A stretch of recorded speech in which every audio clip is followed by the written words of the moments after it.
Tanpa konsistensi, maka lu tidak pernah bisa mencapai garis finish.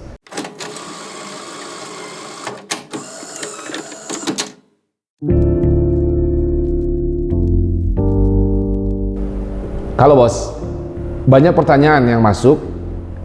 Intinya, dia sedang menjalankan sesuatu pekerjaan yang dia tidak suka atau tidak sesuai dengan passionnya. Pertanyaannya, ini kalau gua keluar quit dari pekerjaan ini dan gua masuk ke passion gua, apakah gua bisa maju? Apakah benar? Ataukah gua tetap jalankan pekerjaan gua seperti ini?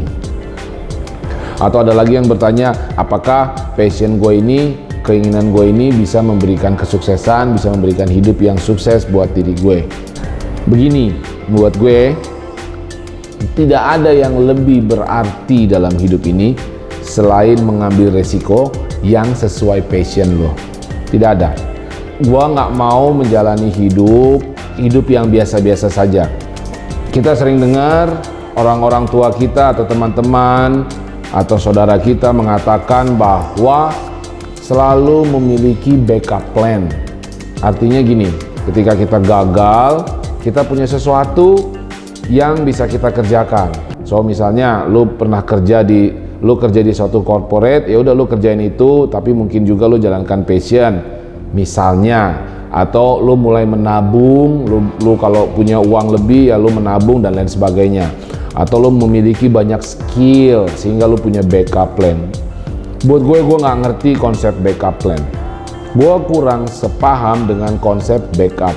Sehingga kalau gagal lo punya sesuatu yang bisa lo jalankan lagi untuk hidup lo ya, untuk membiayai hidup lo. Gue tidak setuju dengan konsep seperti itu. Gue nggak ngerti konsep itu. Buat gue, kalau gue menjalankan passion gue dan gue sudah tetapkan hati gue untuk menjalankan ini, maka setiap kali gue menemui kegagalan, setiap kali gue menemui kesalahan dalam perjalanannya, gue akan selalu tetap maju. Jadi gagal dan terus maju, gagal tapi terus mampu bangkit dan maju terus. Itu konsep yang gue yakini dapat membawa lu untuk meraih mimpi lu. Tanpa konsistensi, maka lu tidak pernah bisa mencapai garis finish. Lu harus selalu mampu gagal, lu harus selalu bisa terima kegagalan dan terus bangkit. Ada banyak, kalau kita lihat misalnya orang sukses, contohnya pemain bola, let's say Cristiano Ronaldo, let's say Lionel Messi. Buat menurut lu, waktu pertama kali dia itu ada berapa kali dia gagal nendang bola? Tapi pada akhirnya dia mampu bereaksi bermain bola itu dengan lebih baik karena dia terus, walaupun dia gagal, dia mampu bangkit. Contoh lain, Thomas Alva Edison, dia pernah gue baca melakukan percobaan untuk bikin lampu itu 1000 kali. Lu tau gak itu? Gue juga gak tahu. Ini di percobaan ke-1000 dia gagal terus, tetapi di percobaan yang ke-1001 dia berhasil menemukan lampu, dan itu dikenang sepanjang masa. Jadi 1000 kali dia gagal, orang tidak pernah tahu, tetapi dia tidak pernah quit atas passionnya. Dia terus maju, terus cari kenapa dia gagal, terus maju. Dia tidak punya backup plan. Itu satu-satunya cara yang gue yakini untuk mencapai garis finishnya. So, jangan pernah takut untuk mengambil resiko. Ambil resiko itu, tetapi miliki mental untuk selalu bangkit saat menemukan kegagalan. Ketika lo gagal, lo mampu menemukan kenapa gue gagal dan bangkit dan belajar terus menerus. Gue juga dulu bikin web yang diakuisisi. Dalam perjalanannya 6 tahun itu, ada berapa kegagalan yang gue lakukan. Banyak omongan-omongan teman, gue ditertawakan, gue dicaci maki karena gue tidak begitu mengerti. Memang betul-betul pada saat gue mulai membangun itu, gue betul-betul berdasarkan passion gue. Gue pengen membuat bisnis e-commerce pada saat itu. Padahal gue lulusan dari teknik sipil. Tapi gue suka e-commerce dan gue ingin bikin ini dan gue sangat passion untuk mengerjakan itu.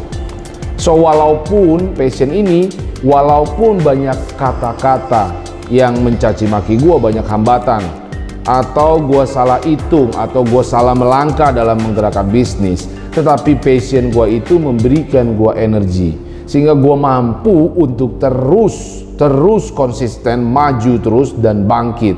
Gue tidak pernah punya backup plan. Kalau ini gagal bang, maka gue punya ini, bisnis gue tidak pernah punya itu. Semuanya, dan gue memberikan semuanya yang gue punya, energi gue, pikiran gue, tenaga gue, waktu gue untuk bisnis ini. 6 tahun kemudian ini dibeli orang dan gue dapet duit, gue suka diliput, masuk berita dan katanya gue miliarder. Kata kuncinya, gue tidak pernah menyerah. Sehingga mental gue pada saat menjalankan itu, gue bangkit dan gue selalu introspeksi, selalu gue belajar dari kegagalan gue, sehingga gue terus bisa bertumbuh. So, setiap kali lo gagal, maka lo harus terus mampu bangkit. So, mental yang penting kita miliki adalah gagal tetapi terus maju dan jangan pernah menyerah. Ketika lo tidak berani mengambil resiko, maka lo akan memiliki hidup yang membosankan. Lo akan memiliki hidup yang nanggung semuanya. Gue yakin talent gue ini nih, tapi gue nggak berani terus. Catat, tidak ada orang yang berhasil dan sukses tetapi tidak sama sekali dalam hidupnya gagal. Tidak ada, itu sudah pasti. Kalau lo tidak berani untuk menghadapi kegagalan, kalau lo tidak mulai belajar dan latih mental untuk selalu bangkit menyikapi kegagalan, lo tidak pernah mencoba apapun dalam hidup lo. Camkan itu. Gue gak mau nanti lo menjadi orang-orang yang gue suka lihat di saat tua dia merenung dan dia menyesali karena dia tidak pernah sekalipun mencoba apa yang memang benar-benar dia rasa dia bisa, apa yang benar-benar dia rasa dia passion about. Dia sangat pengen ini. Dia hanya menjalani hidupnya flat saja begitu, mencari aman, dan pada akhirnya dia tidak dapat apa-apa juga. Tidak mungkin lo bisa menjadi sukses kalau lo menjalankan hal yang bukan passion lo. Dan tidak mungkin lo menjadi sukses ketika lo takut menghadapi kegagalan. Ciri utama orang sukses adalah dia berani menyikapi kegagalan dan mampu terus bangkit dan yakin sama dirinya bahwa ini akan berhasil. So dia tidak pernah mundur, dia selalu ingin mencapai garis finishnya. Buat lo semua, lo anak-anak muda, lo punya talent, lo punya kemampuan. Tidak ada orang yang lahir tidak punya talent. Jadi apa yang mau lo buat dengan kemampuan lo untuk dunia ini, untuk hidup lo? Semua orang punya talent. Yakinlah sama talent lo. Kalau lo lihat negara kita Indonesia, kita butuh. Jakarta butuh tenaga lo, butuh pemikiran lo. Di mana tempat lo tinggal, lingkungan lo butuh pemikiran baru. Apa yang bisa lo lakukan buat mereka semua? Lakukanlah semua pekerjaan sesuai passion lo dan mampukan latih diri lo untuk bisa bangkit menyikapi segala kegagalan. Mengambil resiko itu bukan hanya soal lo berani mengerjakan pekerjaan yang lo passion, tapi mengambil resiko itu juga termasuk di dalamnya adalah lo mampu untuk menerima ide baru. Lo mampu untuk selalu evaluasi, selalu introspeksi atas kegagalan lo. Apa yang kurang dari lo. Lo juga mampu untuk menerima ide-ide baru dari orang lain, tentu yang positif buat lo. So ambil resiko itu. Apa karya lo dan passion lo? Kepada siapa lo bicara? Bagaimana lo bereaksi terhadap kegagalan? Itulah yang menggambarkan lo dan itulah yang memberi lo kesuksesan. Thank you, Mas.